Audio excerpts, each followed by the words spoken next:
ॐ या कुन्देन्दुतुषारहारधवला या शुभ्रवस्त्रावृता या वीणावरदण्डमण्डितकरा या श्वेतपद्मासना या ब्रह्माच्युतशङ्करप्रभृतिभिर्देवैः सदा वन्दिता सा मां पातु सरस्वती भगवती निःशेषजाड्यापहा। मैं कमलेश झा, सहायक प्रोफेसर व्याकरण विभाग जूथालाल संस्कृत महाविद्यालय मझौलिया पश्चिम चंपारण। मैं आज शास्त्री द्वितीय खंड के छात्रों के लिए अनिवार्य प्रथम पत्र दर्शन,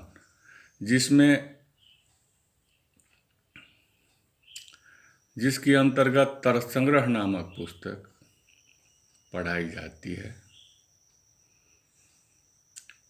उस पुस्तक का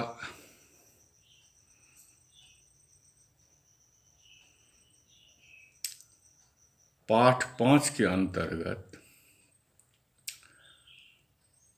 द्रव्य के जो 9 भेद बतलाए गए, उसके अंतर्गत चौथा भेद जो वायु, चौथा प्रकार जो उसका वायु है, उसका लक्षण एवं भेद पढ़ाने जा रहा है। वायोः किं लक्षणं केच भेदाः। रूप रहितः स्पर्शवान वायु, रूप रहितः स्पर्शवान वायु। वायु जो है वो रूप रहित है, त्वचा में स्पर्श होने से ही उसका आभास होता, परिलक्षित होता है। रूप रहितः स्पर्शवान वायु स द्विविधः नित्यो अनित्यश्च। नित्यः परमाणु रूपः, अनित्यः कार्य रूपः। पुनस्त्रिविधः शरीरेन्द्रिय विषय भेदात्।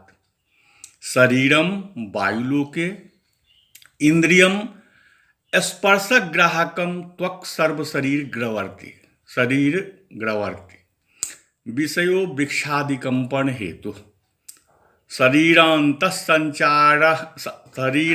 संचारी वायु प्राण शौचैको अप्युपाधि भेदात् प्राणा अपानादि संज्ञां लभते। न्याय बोधनिकार की टीका करते हुए कहते हैं, एवं पृथिव्यादि त्रिकं निरूप्य वायुं निरूपयति रूपरहित इति। रूपरहितत्वे सति स्पर्शवत्वं वायोर्लक्षणम्। सति सप्तम्या विशिष्टार्थकतया रूपरहितत्व विशिष्ट स्पर्शवत्वं वायोर्लक्षणम्। विशेषणांशनुपादानं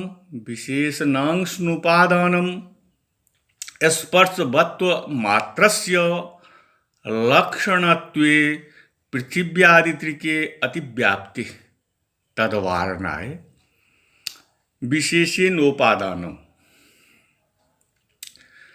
तावन्मात्रोपादाने आकाशादावति व्याप्ति तद्वारणाय विशेषोपादान। अतिव्याप्तिर्नाम अलक्ष्ये लक्षण सत्वम। यथा गोः लक्षणं कृतं चेल्लक्ष्यभूत गोभिन्न महिष्यादावति व्याप्ति तत्रापि शृंगित्वस्य विद्यमानत्वात् अव्याप्तिर्नाम लक्ष्यिक देशा आवृत्तित्व। लक्ष्य के देशे लक्ष्यतावच्छेदकाश्रयीभूत क्वचिल्लक्ष्ये लक्षणा असत्व मव्याप्तिरित्यर्थः। यथा गोर्नीलरूपवत्वं लक्षणं कृतं चेल्लक्ष्यतावच्छेदकाश्रयीभूतश्चेद चेत् गपि अतिव्याप्ति। यथा गोर्नीलरूपत्वं लक्षणं कृतं चेल्लक्ष्यतावच्छेदकाश्रयीभूतश्चेत् गपि अव्याप्ति। तत्र नीलरूपाभावात् असंभवो न लक्ष्यमात्रे कुत्रापि लक्षणासत्वम्। यथा गोरेक सफवत्वम् गोसामान्यस्य द्विसफवत्वेन एकसफवत्वस्य कुत्राप्यसत्वात् अतिव्याप्ति व्याप्त संभावनानां निष्कृष्ट लक्षणात् लक्ष्यतावच्छेदक सामानाधिकरणे सति लक्ष्यतावच्छेदका अवच्छिन्न प्रतियोगिता समानाधिकरणम अतिव्याप्ति। अव्याप्तिस्तु लक्ष्यतावच्छेदक समानाधिकरणात्यंताभाव प्रतियोगित्वम्। अव्याप्तिस्तु लक्ष्यतावच्छेदक समानाधिकरणात्यंताभाव प्रतियोगिकत्वम्।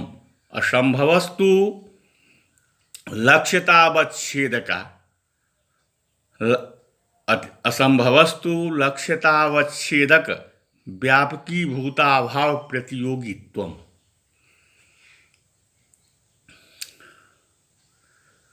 इसकी व्याख्या करते हुए कहना है कि वायोः किं लक्षणं कतिच भेदा इति आकांक्षायाम् आह मूले रूपरहिते इत्यादि। स्पर्शं ग्राहयति स्पर्शग्राहकं स्पर्शं ग्राहयति इति स्पर्शग्राहकं त्वं नामकम्। सर्वस्मिन् शरीरे वर्तते इति सर्वशरीरवर्ती। सर्वस्मिन् शरीरे वर्तते इति सर्वशरीरवर्ती। सर्वस्मिन् इत्यस्य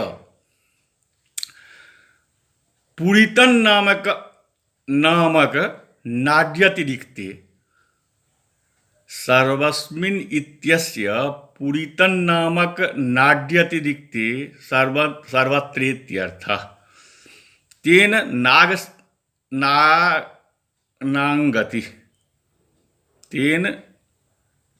नागंगति वृक्षादीनां यत्कम्पनं चलनं तस्य हेतुः कारणमित्यर्थः। शरीरस्य अन्तः मध्ये संचारः अस्ति अस्येति शरीरान्तः संचारी। स च प्राणश्च उपाधिभेदात् हृदयादि स्थानभेदात् न्यायबोधिन्यां मूलार्थं विवृणोति रूपरहितत्वे सतीति। सप्तम्या विशिष्टार्थकत्वे रूपरहितत्व विशिष्ट स्पर्शवत्वं वायोर्लक्षणम् इत्यर्थः। तत्र रूपरहितत्वांशं स्फुटीकृत्य समुदितार्थ आह समानाधिकरण्य संबंधेन इत्यादि। तथा च रूपत्वावच्छिन्ना या प्रतियोगिता तन्निरूपको जह अभाव समानाधिकरण्य संबंधेन तद विशिष्टः जह स्पर्शः तद्वत्वं वायोः लक्षणम् इति समुदितार्थः। वायोः रूपं नास्ति वायोः रूपं नास्ति इति अभावः अत्यास्ति, स्पर्शश्चास्ति इति द्वयोः एकाधिकरणे विद्यमानतया समानाधिकरण्या संबंधेन रूपाभाव विशिष्टत्वं वायु स्पर्शस्य इति तादृश स्पर्शवत्वं वायोः अस्तीति लक्षण समन्वयः। लक्षणे स्पर्शवत्वानुपादाने आकाशादौ अतिव्याप्तिः रूपाभावस्य तीव्रत्वात्।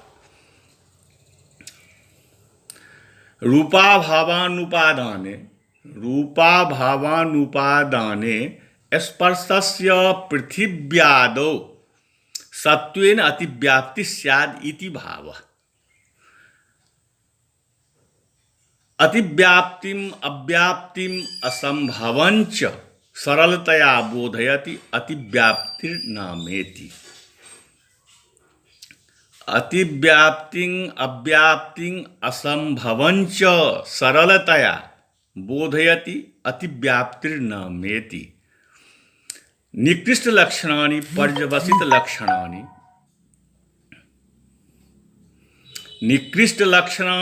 पर्यवसित लक्षणानि अतिव्याप्ते तथा लक्षणमाह लक्ष्यतावच्छेदक समानेत्यादि। लक्ष्यतावच्छेदकाधिकरणे विद्यमानत्वे सति लक्ष्यतावच्छेदका अवच्छिन्न प्रतियोगिता भावेन भेदेन सह समानाधिकरण्यम्। तादृश भेदाधिकरण वृत्तित्वम् इत्यर्थः। यथा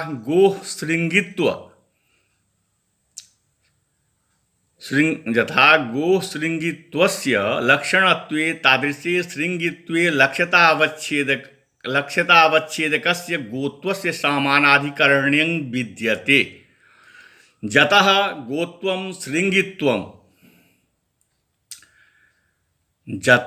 गोत्वं शृङ्गित्वं च उभयमपि गवि विद्यते।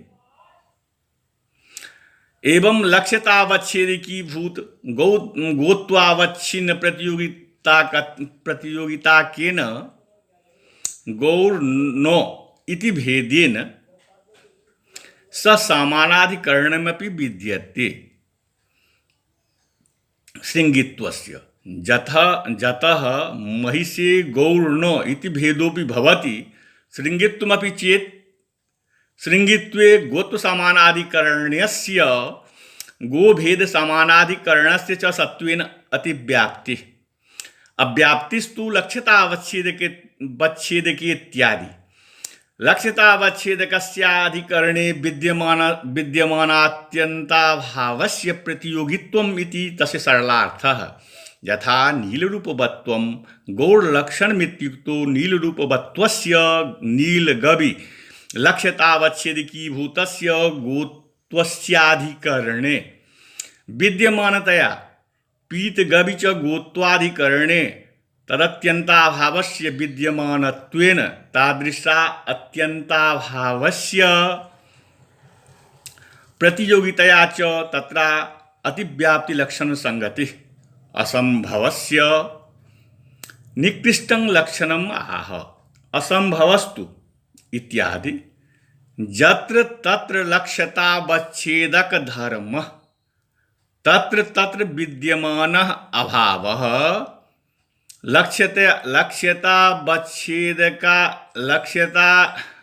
लक्ष्यतावच्छेदक व्यापकी भूतो भावः तस्य प्रतियोगित्वम् इति सरलार्थ। यत्र यत्र गोत्वं तत्र तत्र एकसफवत्वस्य अभावसत्त्वेन तत्प्रतियोगित्वस्य एकसफवत्वं गौर्लक्षणम् इत्यत्र एकसफवत्वे असंभव लक्षण समन्वय इति भावः। शासनावत्वं गौर्लक्षणम् इत्यत्र च नास्ति दोषत्रयम्।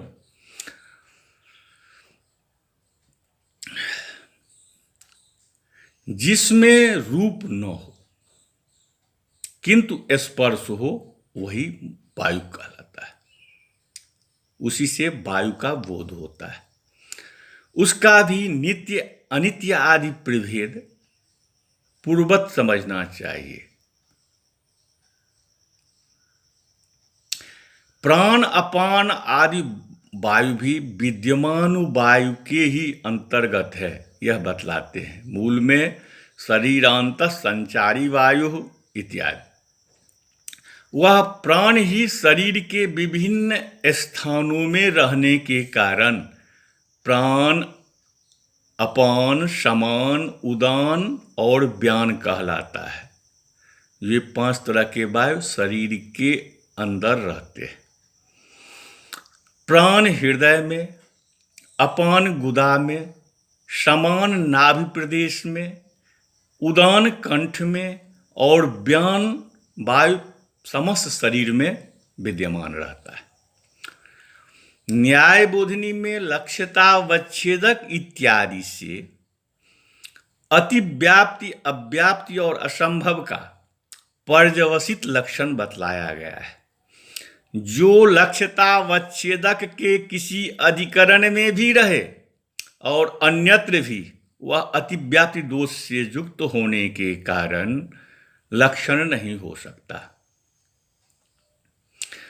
श्रृंग गोत्व के अधिकरण, श्रृंग मतलब सिंह, गाय का जो सिंह होता है बोलचाल की बात, श्रृंग गोत्व के अधिकरण गाय में भी है और गोत्वावच्छिन्न गो के भेद से युक्त भैंस में भी है। अतः श्रृंगिनी सिंह वाली यह गाय का लक्षण नहीं हो सकता। जो धर्म लक्ष्यतावच्छेदक के अधिकरण में रहे और लक्ष्यतावच्छेदक के किसी अधिकरण में उसका अभाव भी रहे, वह अव्याप्ति दोष से युक्त होने के कारण लक्षण नहीं हो सकता। जैसे नील रूपनी, नील रंग वाली, यह गाय का लक्षण नहीं कहा जा सकता, क्योंकि यह गोत्व के अधिकरण नील गाय में तो रहता है, किंतु गोत्व के अधिकरण शुक्ला उजली गाय में उसका अभाव भी रहता है।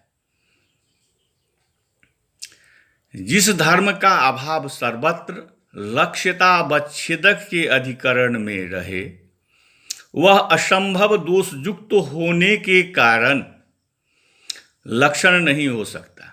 जैसे एक खुर वाली, यह गाय का लक्षण नहीं हो सकता है, क्योंकि गोत्व जहाँ जहाँ है सभी गायों में एक खुर का अभाव है।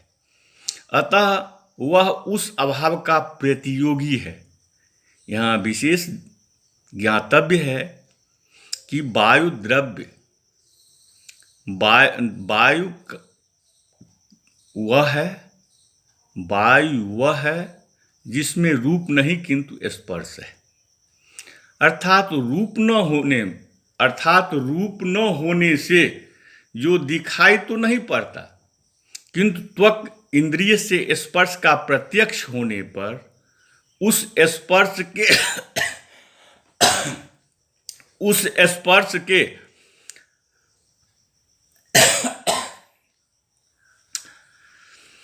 वायु वह है जिसमें रूप नहीं किंतु स्पर्श है। अर्थात रूप न होने से जो दिखाई तो नहीं पड़ता, किंतु त्वक इंद्रिय से स्पर्श का प्रत्यक्ष होने पर उस स्पर्श के आश्रय रूप से जिसका अनुमान होता है, वह वायु है। आकाश आदि द्रव्यों में भी रूप नहीं है, किंतु स्पर्श भी नहीं है, अतः वे वायु नहीं। पृथ्वी जल तेज में स्पर्श है तो रूप भी है, अतः वे भी वायु नहीं। सुतराम वायु नामक द्रव्य मानना ही पड़ेगा। प्राणियों में श्वास प्रश्वास वायु है, क्योंकि उसका रूप तो नहीं दिखता, किंतु स्पर्श मालूम पड़ता है। यद्यपि पहले तेज का यह रूप बतलाया गया है कि वह उष्ण स्पर्श युक्त होता है। तदनुसार श्वास प्रश्वास भी तेज माना जाना चाहिए, तथापि वह तेज इसलिए नहीं कि उसके स्पर्श की उष्णता स्वाभाविक नहीं। जठरानल से संबंध प्राप्त कर बाहर निकलने के कारण वह गर्म मालूम पड़ता है। तत्वतः श्वास प्रश्वास का स्पर्श न उष्ण है और न शीत, वह तो तृतीय प्रकार का अनुष्णाशीत है, अतः वह तेज नहीं कहला सकता। तेज वह द्रव्य है जिसका स्पर्श स्वाभाविक उष्ण हो, वायु प्रत्यक्ष नहीं होता। सनसन आवाज सुनने से पृथ्वी जल अथवा तेज के स्पर्श से, विलक्षण स्पर्श के प्रत्यक्ष होने से, रुई आदि हल्की वस्तुओं को निराधार उड़ते देखने से और वृक्षों की हिलती डुलती शाखाओं को देखने से वायु का अनुमान किया जाता है। क्योंकि सनसन शब्द पृथ्वी, जल व तेज किसी के संयोग विभाग से नहीं होता। वायु चलने पर मालूम होने वाला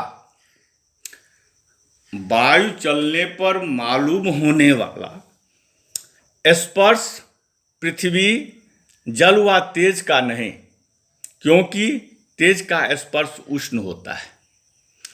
पृथ्वी का स्पर्श अनुष्णाशीत होते हुए भी पाकज होता है, किंतु वायु का स्पर्श अपाकज अनुष्णाशीत होता है। पाकज अपाकज की परिभाषा पृथ्वी के लक्षण में बतलाई जा चुकी है। आकाश में उड़ने वाली रुई का विधारक पृथ्वी जल व तेज कोई नहीं दिखता, और विधारक के बिना निरवलंब आकाश में विचारण नहीं हो सकता। अतः रुई आदि के विधारक रूप से वायु को मानना ही पड़ेगा। जब पृथ्वी जल व तेज किसी का आघात नहीं होता, तब वृक्षों की शाखाएं डालियां किससे आहत होकर हिलती है। अतः रुई आदि के विधारक रूप से वायु को मानना ही पड़ेगा। अतः आघातक वायु है, यह मानना ही पड़ेगा। इसी वायु के आधार पर समग्र चर अचर प्राणियों का जीवन अवलंबित है, क्योंकि श्वास प्रश्वास से ही जीवन का प्रारंभ होता है और उसी का अंत होने पर जीवन का भी अंत हो जाता है। वायु की गति सीधी नहीं, सर्वदा एक वक्र हुआ करती है। वायु की गति हमेशा सीधी नहीं, वक्र हुआ करती है। कुछ लोग कहते हैं कि वायु का चाक्षुष प्रत्यक्ष न होने पर भी वह त्वक से तो उसका प्रत्यक्ष होता ही है, अतः उसका स्पर्शन प्रत्यक्ष मानना ही चाहिए। जो लोग ऐसा नहीं मानते, उनका कहना है कि किसी भी बाह्य इंद्रियों से उसी द्रव्य का प्रत्यक्ष होता है जिसमें रूप हो।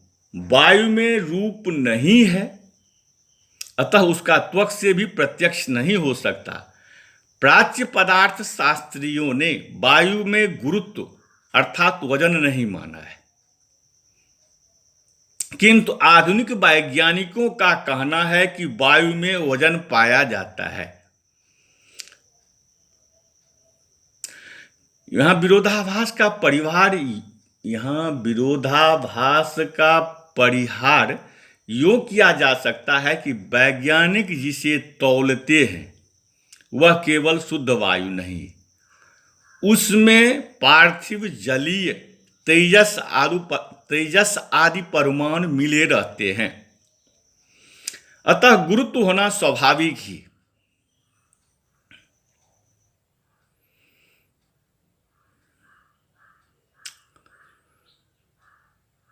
ही है। जैसे सोने में तत्वतः भारीपन नहीं, क्योंकि वह तेज है, और तेज में गुरुत्व नहीं होता, किंतु पार्थिव भाग संबलित व्यावहारिक सोने में गुरुत्व होता है। प्राच्य पदार्थ शास्त्रियों ने जिसमें गुरुत्व नहीं माना है वह है विशुद्ध वायु।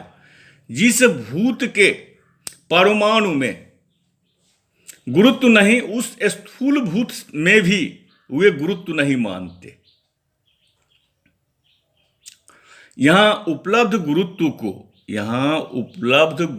को वे वैसे ही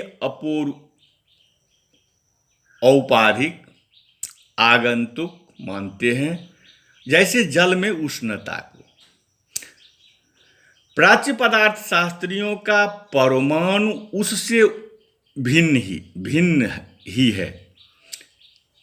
प्राच्य पदार्थ शास्त्रियों का परमाणु उससे भिन्न ही है, जिसे आधुनिक वैज्ञानिक परमाणु कहते हैं। यही उस विरोध या विरोधाभास का मूल कारण है कि परमाणु शब्द उभयत्र प्रयुक्त होता है।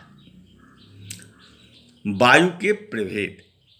वायु भी नित्य और अनित्य भेद से दो प्रकार के होते हैं। परमाणु रूप वायु नित्य है, नित्या परमाणु रूपा। परमाणु रूप वायु नित्य है और द्वैनुक से लेकर महाझंझावात वायु पर्यंत अनित्य। परमाणु रूप वायु मानने की युक्ति पूर्वोक्त प्रक्रिया के अनुसार अनित्य वायु दो प्रकार के हैं, उपभोग और उपभोग साधन। उपभोग साधन के दो भेद हैं, शरीर और इंद्रिय। पिशाच आदि के शरीर वायवीय हुआ करते हैं। भूत पिशाच आदि जो योनि है उसका शरीर वायवीय हुआ करते हैं। इंद्रिय रूप वायु त्वक है, क्योंकि वह पंखे के वायु के समान स्पर्श का ही ज्ञापक है, रूप आदि का नहीं। त्वक पद से चर्म नहीं समझना चाहिए, चर्म तो केवल आवरण होता है। त्वक पद से चर्म नहीं समझना चाहिए, चर्म तो केवल आवरण होता है, त्वक तो मांस तक में है। यही कारण है कि शरीर में जहां चर्म बिल्कुल कट जाता है वहां भी मांस पर किसी वस्तु का संयोग होने पर स्पर्श ज्ञान होता है। प्राच्य पदार्थ शास्त्रियों ने त्वक इंद्रिय के उपयोग के संबंध में यहां तक लिखा है कि स्पर्शान प्रत्यक्ष में तो यह कारण है ही, अधिकंतु इसकी विशेषता यह है कि जब तक इससे मन का संयोग न हो तब तक किसी भी प्रकार का प्रत्यक्ष अथवा परोक्ष कोई भी ज्ञान नहीं होता। यही कारण है कि गाढ़ सुषुप्ति अवस्था में अर्थात चिर निद्रा में कोई भी ज्ञान नहीं होता। अर्थात त्वक स्वतः स्पर्शन प्रत्यक्ष में तो कारण है, अर्थात त्वक स्वतः स्पर्शन प्रत्यक्ष में तो कारण है ही, साथ ही मन से संयुक्त होकर वह परोक्ष अथवा अपरोक्ष सभी प्रकार के ज्ञान का भी कारण होता है।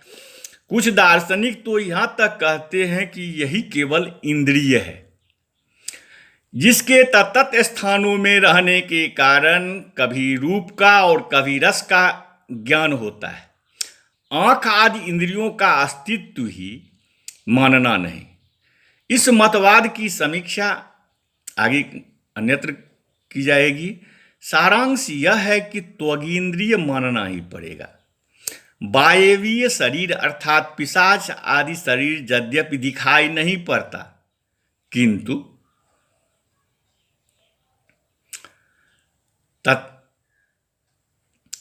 फिर भी उसका अस्तित्व मानना ही पड़ेगा।